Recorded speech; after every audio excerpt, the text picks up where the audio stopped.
Parce qu'il connaît mal la Vézère, ce groupe de kayakistes a demandé à un spécialiste de l'accompagner. Cyril Leblond est un ancien champion du monde de descente. Il connaît cette rivière par cœur. Il y a pas mal de branches sur les côtés, des branches dans l'eau. Donc surtout, on reste au milieu de la rivière et on évite de se faire pousser dans les branches. On n'oublie pas de bien fixer sa jupe sur le bateau. Pour se jeter à l'eau, le lycra polaire et la combinaison sont fortement recommandés. Le casque, le gilet de sauvetage et les chaussures qui tiennent bien aux pieds, même dans un courant intense, sont obligatoires. Une fois sur l'eau, l'aventure commence, mais les responsables du groupe restent vigilants. Sur le rapide juste au-dessus, on a enlevé un arbre qui était posé en travers dans le rapide, dans le courant principal, qui a surpris un jeune du Pôle France qui préparait les courses de sélection l'année dernière à Vigeois.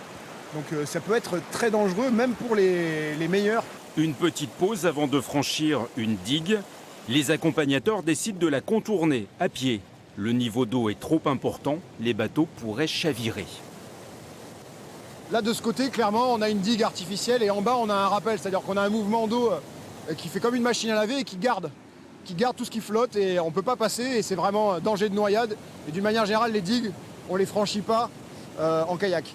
Et là, ici, il y a un dispositif de franchissement, il y a un petit panneau à l'entrée. Mais aujourd'hui, on est dans un niveau haut. Et donc, il y a une petite branche à l'entrée.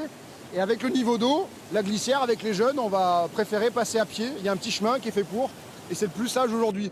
Pour naviguer sur une rivière avec un tel débit, les kayaks doivent être rigides. Ceux qui se gonflent sont réservés aux rivières calmes pour les balades en été.